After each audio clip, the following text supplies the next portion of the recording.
Hello dear students, मैं Nishat sir आज आप लोगों के लिए लेकर आया हूँ घातांक एवं करनी। घातांक एवं करनी ये जो चैप्टर है आप लोगों के लिए बहुत ज़्यादा इम्पॉर्टेंट है for the competition exam and प्रवेश परीक्षा, सभी के लिए बहुत ज़्यादा इम्पॉर्टेंट है। जैसे फिर यार वर्तमान में आपको छत्तीसगढ़ व्यापम के प्रवेश परीक्षा, डीएलएड, बीएड और भर्ती परीक्षा, जितने भी भर्ती परीक्षा है अभी, शिक्षक भर्ती, सहायक शिक्षक भर्ती, पटवारी भर्ती, सुपरवाइज़र भर्ती, इन सभी के लिए बहुत ज़्यादा हेल्पफुल ये चैप्टर है। साथ ही साथ आप लोगों को एसएससी, बैंकिंग, रेलवे, जितने भी कंपटीशन एग्ज़ाम है जिसके थ्रू जॉब लगा जाता है उन सब के लिए बहुत ज़्यादा इम्पोर्टेंट है। इसलिए आप इसे बहुत ध्यान से समझिए। घातांक एवं करनी बहुत ध्यान से इसको अच्छे से समझिए। चलिए आप अब बहुत ही जल्दी आप शुरू करते हैं। सबसे पहले आप इसके रूल्स को अच्छे से समझिए। किसके? घातांक के। सबसे पहले घातांक, जैसे ये राशि 11 की घात 5, 11 की घात 5, ये 11 की घात 5 में सबसे पहले ये 11 जो होता है वो आधार होता है, बेस आधार होता है, और 5 जो होता है वो क्या होता है? घात। क्लियर? 11 की घात 5 में 11 आधार होता है, 5 क्या होता है? इसका घात होता है। अब घातांक के संबंधी कुछ महत्वपूर्ण इम्पोर्टेंट नियम है, उस नियम को आप समझिए। उसके बाद आपको बहुत ज़्यादा ईजी लगेगा। घातांक के नियम, घातांक के नियम। पहला जो नियम होता है गुणनफल का नियम। गुणनफल का नियम, गुणनफल का नियम। जैसे ए की घात m गुणित ए की घात n, ऐसा है, उसका सॉल्यूशन होगा ए की घात m प्लस n। मतलब यदि दो समान आधार वाली घातीय राशियों का गुणा करते हैं, समान आधार इसका, ये भी ए है, ये भी ए है, समान आधार वाली घातीय राशियों का गुणा करेंगे तो गुणा करते समय उसके घात जो है जुड़ जाता है। क्या जुड़ जाता है? घात जुड़ जाता है। ये है गुणनफल। दूसरा भागफल का नियम। भागफल में मान लो ए की घात m और ए की घात n, इसको डिवाइड करेंगे, या इसको इस रूप में भी लिख सकते हैं, इक्वल टू ए की घात m बटे ए की घात n। जब हम इसको भाग देते हैं तो उसके घात जो है आपस में माइनस हो जाते हैं, m की पावर n। जैसे इसमें x की घात 2 इंटू x की घात 5 कितना हो जाएगा? ये x की घात 7, x की घात 2 मल्टीप्लाई x की घात 5, तो 2 और 5 क्या हो जाएगा? इसमें प्लस हो जाएगा। तो 2 और 5 प्लस मिला कितना हो गया? 7 हो गया। ठीक है। नेक्स्ट, यदि x की घात मान लो 5 की घात कितना है? मान लो 5 की पावर 3, 5 की पावर 8 डिवाइडेड 5 की पावर 3, क्या हो जाएगा? ये 5 की पावर 8 माइनस 3, इसके घात जो है घट जाएगा तो हो जाएगा 5 की पावर 5। इस तरह से यह भागफल का घातांक का नियम, और ये जो है किसका नियम है? गुणनफल का नियम है। ठीक है। और आगे देखते हैं, आइए। घात की घात का नियम। घात की घात का नियम, घात की घात के नियम देखते हैं। घात की घात का नियम।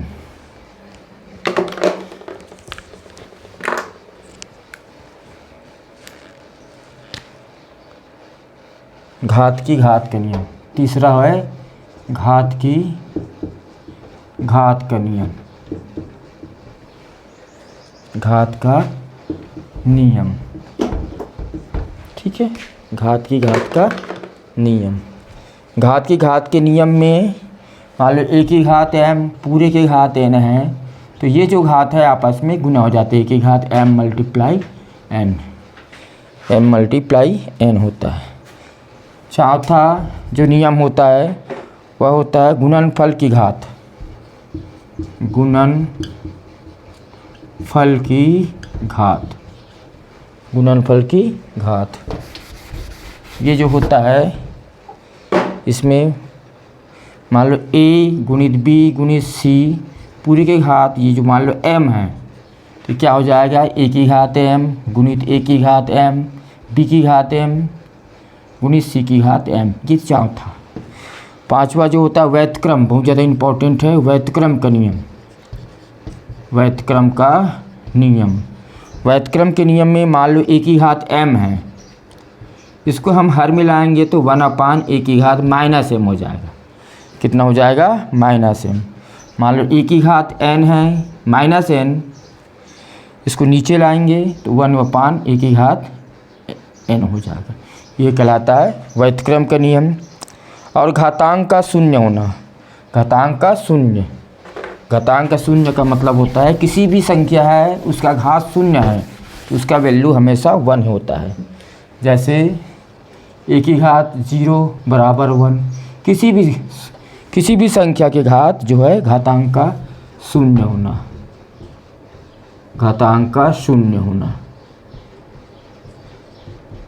किसी भी संख्या की घात शून्य होने में उसका वैल्यू कितना होता है? 1।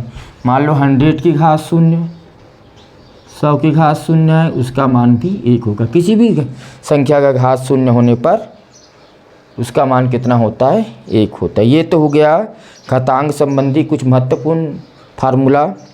अब घातांक से संबंधित कितने प्रकार से सवाल पूछे जाते हैं? घातांक पर आधारित प्रश्न बहुत सारे हैं। घातांक पे आधारित प्रश्न, उनमें से कुछ को आज बताते हैं और कुछ को हम जो है नेक्स्ट वीडियो बताएंगे। इसलिए आप प्रॉपर हमारे वीडियो को देखते रहिए ताकि कोई भी कॉन्सेप्ट है वो आपको क्लियर समझ आए।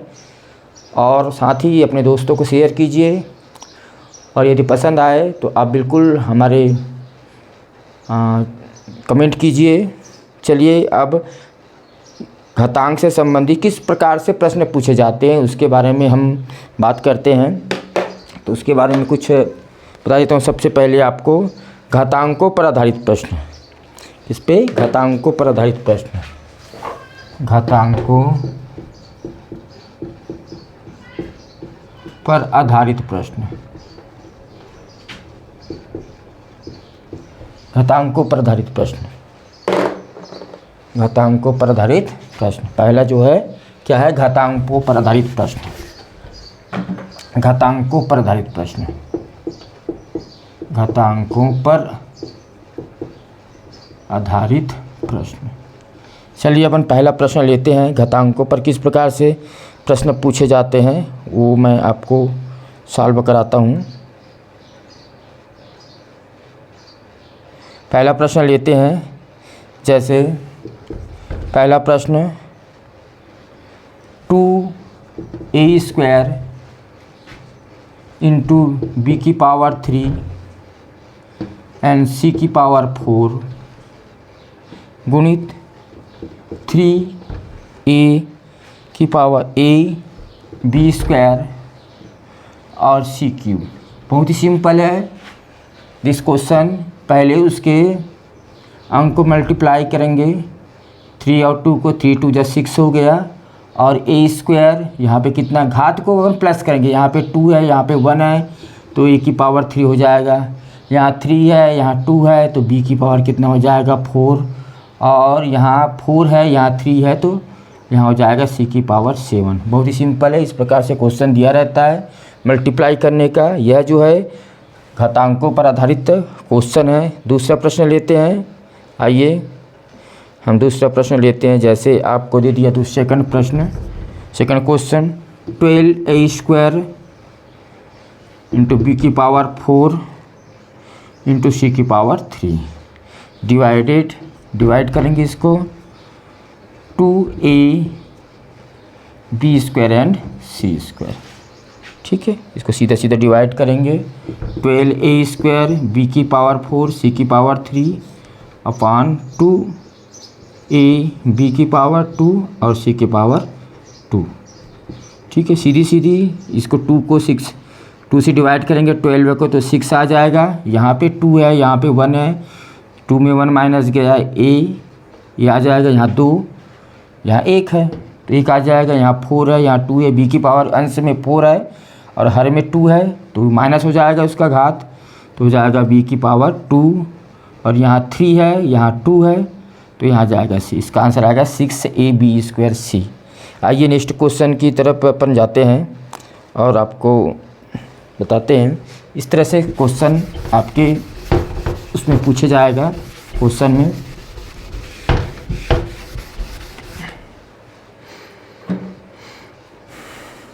चलिए क्वेश्चन लेते हैं। एक्स वाई पूरे के power a minus B. Second X Y पूरे के पावर b माइनस सी।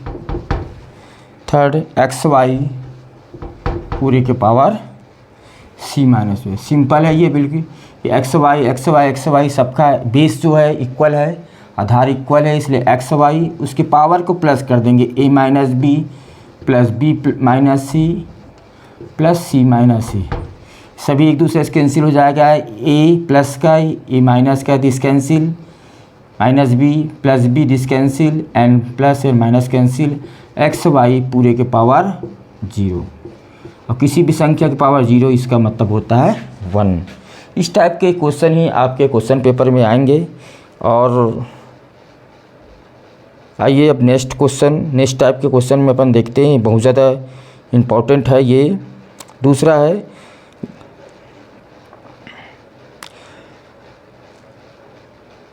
जब पूरी राशि कर्णीघत हो। सेकंड, इसको बहुत ही अच्छे से देखिए, ये बहुत ज़्यादा सभी कंपटीशन एग्जाम में आता है। जब पूरी राशि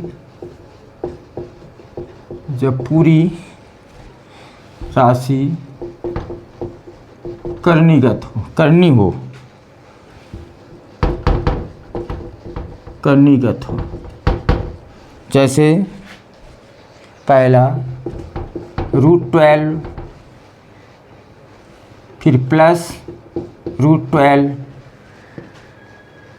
फिर प्लस √12 इस तरह दिया जाएगा प्लस इन्फिनिटी। इस टाइप से क्वेश्चन प्रत्येक चैप्टर सभी क्वेश्चन सेट में आता है। तो इसका बहुत सिंपल सा है। सबसे पहले जो दिया है उसका फैक्टर निकालेंगे। जैसे 12 है, 12 का फैक्टर, 12 का गुणनखंड निकालेंगे। जैसे 12 है, 12 का गुणन कितना, 4 गुणित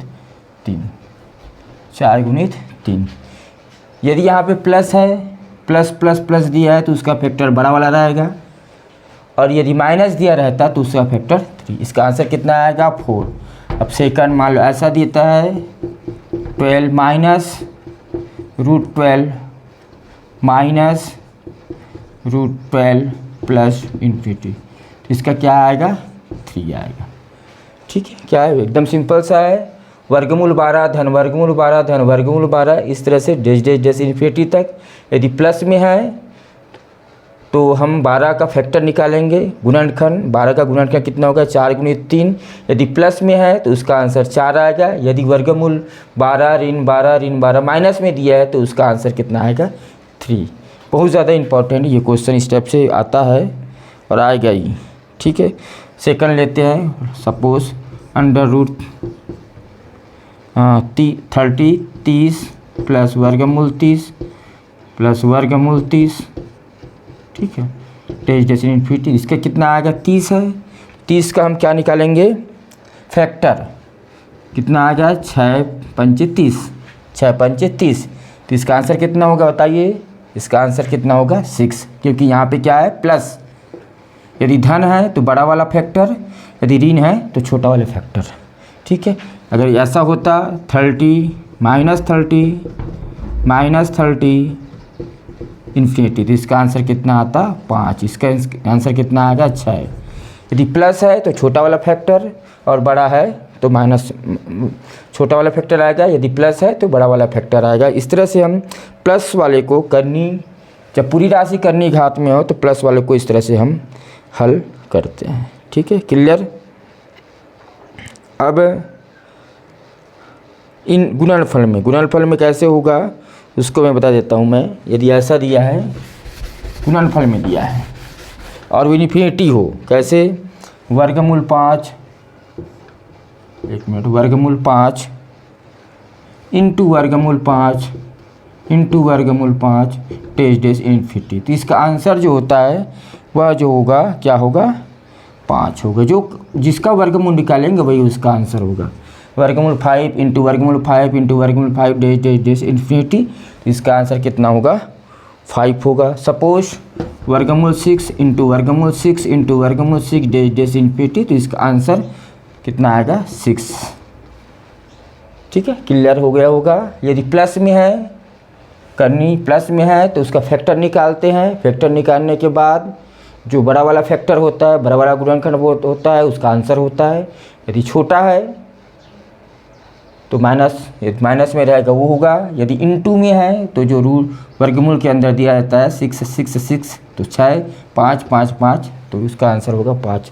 आशा करता हूँ आपको बहुत अच्छे से समझ आया होगा। इसी तरह से वीडियो देखने के लिए हमारे चैनल से बने रहिए और हमारे चैनल को अपने फ्रेंड्स लोगों को शेयर कीजिए ताकि उनको भी बहुत ज़्यादा फ़ायदा हो। धन्यवाद।